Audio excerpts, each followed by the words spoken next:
Love ಜಿಹಾದ್ ಕೇಸಲ್ಲಿ ವಾಣಿಜ್ಯ ತೆರಿಗೆ ಇಲಾಖೆ ಉಪ ಆಯುಕ್ತ ಇರ್ಷಾದುಲ್ಲಾ ಖಾನ್ ಪತ್ನಿಯ ಕೈವಾಡ ಇದೆ ಅಂತ ಹೇಳಲಾಗ್ತಿದೆ. ಈ ಪ್ರಕರಣಕ್ಕೆ ಸಂಬಂಧಪಟ್ಟಂತೆ ಪ್ರತಿಕ್ರಿಯೆ ನೀಡಿರೋ ಇರ್ಷಾದುಲ್ಲಾ ಖಾನ್ ನಮ್ಮ ಮನೆಯಲ್ಲಿ ಯಾವುದೇ ದಾಳಿ ನಡೆದಿಲ್ಲ ಅಂತ ಹೇಳಿದ್ದಾರೆ. ಕಲಬುರಗಿಯಲ್ಲಿ ಮಾತನಾಡಿದ ಅವರು ಅಧಿಕಾರಿಗಳ ತಂಡ ಬಂದು ಮಾಹಿತಿ ಪಡೆದಿದ್ದಾರೆ. ಈ ವೇಳೆ ಕೇರಳ ಮೂಲದ ಯುವತಿಯ ಪರಿಚಯದ ಬಗ್ಗೆಯೂ ಕೇಳಿದ್ರು ಅನ್ನುವ ಮಾಹಿತಿ ನೀಡಿದ್ದಾರೆ. ಇನ್ನು ದಾಳಿ ವೇಳೆ ಅಧಿಕಾರಿಗಳು ಲ್ಯಾಪ್ಟಾಪ್ ಮತ್ತು ಮೊಬೈಲ್ಗಳನ್ನು ತೆಗೆದುಕೊಂಡು ಹೋಗಿದ್ದಾರೆ. ಆದರೆ ನಾನಾಗಲಿ ನನ್ನ ಪತ್ನಿಯಾಗಲಿ ಲವ್ ಜಿಹಾದ್ ಪ್ರಕರಣದಲ್ಲಿ ಭಾಗಿಯಾಗಿಲ್ಲ. ಎನ್ಐಎ ಯಾವುದೇ ರೀತಿಯ ತನಿಖೆ ಮಾಡಲಿ ಅದಕ್ಕೆ ಸಂಪೂರ್ಣ ಸಹಕಾರ ಕೊಡ್ತೀವಿ ಅಂತ ತಿಳಿಸಿದ್ದಾರೆ. ಯಾರಿಗೋ ಬೆಂಗಳೂರಲ್ಲಿ ಇದ್ಲಂತೆ, ನನ್ನ ವೈಫಿಗೆಲ್ಲ ಸಿಕ್ಕಿಲ್ಲಂತೆ ಮಾತಾಡಿದಾರೆ ಅಷ್ಟೇ ಹೊರತು ಏನಿಲ್ಲ. ಅವ್ರು ಕೇಳಿದ್ದಾರೆ, ಎಲ್ಲೆಲ್ಲಿ ಡೌಟ್ ಇದೆ ಎಲ್ಲ ಕಡೆ ಹೋಗಿದ್ದಾರೆ ಅವರು. ಅದು ಏನು ಬ್ಯಾಗ್ ಇಲ್ಲ, ಬಂದು ಕೇಳ್ಕೊಂಡು ಹೋದ್ರು ಅಷ್ಟೇ. ಇಲ್ಲ ಇಲ್ಲ ಇಲ್ಲ, ನಮ್ಮ ಮನೇಲಿ ಯಾರು ಇರೋ, ನನಗೆ ಊಟಕ್ಕೆ ನಾನು ಇಲ್ಲಿದ್ದೀನಿ, ಅಲ್ಲಿ ಯಾರು ಇರ್ತಾರೆ, ಮಕ್ಕಳೆಲ್ಲ ಹೊರಗಡೆ. ಇಲ್ಲ ಇಲ್ಲ, ಆ ಥರ ಆಗೋ ಚಾನ್ಸೇ ಇಲ್ಲ. ನಮ್ಮ ಮನೆ ಎಲ್ಲ ಕಡೆ ಯಾರು ಆ ಥರ ಬರೋದೇ ಇಲ್ಲ. ಈಗ ಒಂದು ಸುಮಾರು 4 ಲ್ಯಾಪ್ಟಾಪ್ ಒಂದಿಷ್ಟು ಮೊಬೈಲ್ಸ್ ಅವರಿಗೆ ಡೌಟ್ ಇದ್ದಿದ್ದೆಲ್ಲ ತಗೊಂಡೋಗಿದ್ದಾರೆ. ಅದಕ್ಕೆ ನೀವು ತಗೊಂಡು ನೋಡ್ರಿ ಅಂತ ಅಂದ್ವಿ ನಾವು. ಯಾರೋ ಬಂದಿದ್ರಲ್ಲ, ನೋಡ್ರಿ ತಗೊಂಡೋಗ್ಲಿ ಅಂತ ಅಂದ್ವಿ. ಏನು ಇಲ್ಲೇ ಇಲ್ಲ ಅಂದ್ಮೇಲೆ ಏನಂತ ಏನಂತ ಗೊತ್ತಿಲ್ಲ. ಯಾವುದೋ ಒಂದು ಹುಡುಗಿ ಪರಿಚಯ ಅಂತ ಹೌದಾ ಅಂತ ಕೇಳಿದ್ರಂತೆ. ಇವು ಅಷ್ಟೇನು ಪರಿಚಯ ಎಲ್ಲ ನೆನಪಿಲ್ಲ ಅಂದ್ರಂತೆ. ಎಲ್ಲಾದ್ರೂ ಸಿಕ್ಕಿರ್ಬೋದಾ ಅಂತ ಅಷ್ಟೇ ಹೊರತು ಬೇರೆ ಏನಿಲ್ಲ. ಲವ್ ಜಿಹಾದಲ್ಲಿ ಮಾಡಕ್ ಚಾನ್ಸೇ ಇಲ್ಲ. ಯಾಕಂದ್ರೆ ನಾನು ಬೆಳೆದಿರೋದು ಎಲ್ಲ ಬೇರೆ ಧರ್ಮದ ಅವ್ರ ಜೊತೆ ಎಲ್ಲ. ನನ್ನ ಕನ್ನಡನೇ ನೋಡಿದ್ರೆ ಗೊತ್ತಾಗತ್ತೆ ನಿಮ್ಗೆ. ನಮ್ಮ ಮನೆಯಲ್ಲಿ ಆ ಜಾತಿ ವಿಷಯನೇ ಮಾತಾಡಲ್ಲ. ನಾನು ಈವನ್ ಪ್ರೇಯರ್ಸ್ಗೆ ಹೋಗೋದಷ್ಟೇ ಹೊರತು ಬೇರೆ ಯಾವುದೂ ಇಲ್ಲ. ಇದರ ಬಗ್ಗೆ ಮಾತನಾಡೋದಕ್ಕೆ ನಮ್ಮ ಜೊತೆ ಶ್ರೀರಾಮ ಸೇನೆ ಮುಖ್ಯಸ್ಥರಾಗಿರುವಂತಹ ಪ್ರಮೋದ್ ಮುತಾಲಿಕ್ ಅವರು ಫೋನ್ ಸಂಪರ್ಕದಲ್ಲಿದ್ದಾರೆ. ನಮಸ್ತೆ. ನಮಸ್ಕಾರ.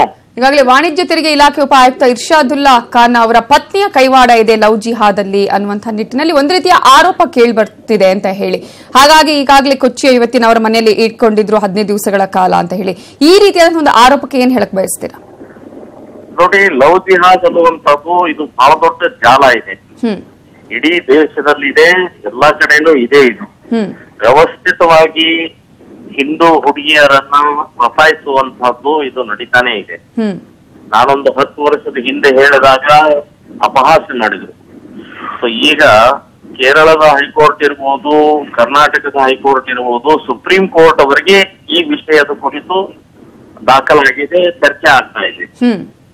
ಸೊ ಈಗ ಸಿಕ್ಕೊಂಡಂತ ಏನು ಇರ್ಷಾದುಲ್ಲಾ ಖಾನ್ ಆ DC ಪತ್ನಿ ಏನಿದಾರಲ್ಲ, ಇದೇನು ಹೊಸದಲ್ಲ. ಇದು ಈ ರೀತಿ ಬೇಕಾದಷ್ಟು ಪ್ರಕರಣಗಳು ನಡೀತಾನೆ ಇದಾವೆ. ಬೆಳಕಿಗೆ ಬಂದದ್ದು 1-2 ಹೊರಗಡೆ ಬರ್ತಾವಷ್ಟೇ. ತಾರಾ ಸೆಹಗಲ್ ಅಂತ ಹೇಳಿ ಜಾರ್ಖಂಡಿನ ಶಾರ್ಪ್ ಶೂಟರ್, ನಂಬರ್ 1, ಇಡೀ ದೇಶದ ನಂಬರ್ 1 ಶಾರ್ಪ್ ಶೂಟರ್, ಅವಳನ್ನ ಒಬ್ಬ ವ್ಯವಸ್ಥಿತವಾಗಿ ಹಿಂದೂ ಹೆಸರು ಹಿಡ್ಕೊಂಡು ಮದುವೆಯಾಗಿ 3 ತಿಂಗಳ ನಂತರ ಗೊತ್ತಾಗುತ್ತೆ ಇವರು ಮುಸ್ಲಿಂ ಅಂತೇಳಿ. ಅದಂತೂ ಸಾಕಷ್ಟು ಚರ್ಚೆ ಆಗಿದೆ, ಆಲ್ ಇಂಡಿಯಾದಲ್ಲಿ ಇದು ಸುದ್ದಿ ಆಯ್ತು. ಸೊ ಈ ರೀತಿ ಸಾಕಷ್ಟು ಪ್ರಕರಣಗಳು ಲಿಂಕ್ ಕೂಡ ಇದೆ ಅಂತ ಅನ್ಸುತ್ತಾ ಹಾಗಾದ್ರೆ ಅಂತ ಹೇಳಿ? ನಿಶ್ಚಿತವಾಗಿದೆ. ಸಾಕಷ್ಟು ಪ್ರಕರಣಗಳನ್ನ ನಾವು ಬಹಿರಂಗಗೊಳಿಸಿದೀವಿ, ಖಂಡಿಸಿದೀವಿ. ಸೊ ಅದನ್ನ ಈಗಾಗಲೇ ಆ ಕ್ಲಚ್ ನಿಂದ ಒಂದು ಹಿಡಿತದಲ್ಲಿರುವಂತಹ ಹುಡುಗಿಯರನ್ನ ಹೊರಗೆ ತಂದಿದ್ದೀವಿ. ಅವರು ಈಗ ಒದ್ದಾಡ್ತಾ ಇದ್ದಾರೆ. ಈ ಕಡೆ ಪಾಲಕರು ಸ್ವೀಕಾರ ಮಾಡ್ಕೋ ಸ್ಥಿತಿ ಇಲ್ಲ, ಈ ಕಡೆ ಸಮಾಜನೂ ಇದನ್ನ ಸ್ವೀಕಾರ ಮಾಡ್ಕೋ ಸ್ಥಿತಿ ಇಲ್ಲ. ಅವರಂತೂ ಉಪಯೋಗಿಸಿ ಬಿಸಾಕ್ಬಿಟ್ಟಿದ್ದಾರೆ.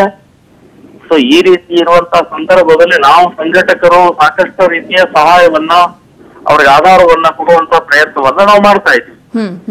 ಇಲ್ಲಿ ಸಿಕ್ಕೊಂಡಂತ ಹುಡುಗಿ ಕೂಡ ನಾವು ಸಂಪೂರ್ಣವಾಗಿ ಸಹಕಾರವನ್ನು ಕೊಡ್ತೀವಿ. ಕೋರ್ಟಿನ ಮೂಲಕ, ಆಂದೋಲನ ಮೂಲಕ, ಮತ್ತು ಅವರಿಗೆ ಯಾವುದೇ ರೀತಿಯ ಸಹಾಯ ಬೇಕಾದ್ರೆ ನಾವೆಲ್ಲ ಕೂಡ ಸಿದ್ಧವಾಗಿದ್ದೀವಿ. ಈಗಾಗಲೇ ನಮ್ಮ ಸಂಘಟನೆಯ ಪ್ರಮುಖರಿಗೆ ನಾವು ಹೇಳಿದ್ದೀವಿ. Okay, thank you Pramod Muthalik ಅವರೇ ನ್ಯೂಸ್ 18 ಜೊತೆ ಮಾತನಾಡಿದಕ್ಕಾಗಿ.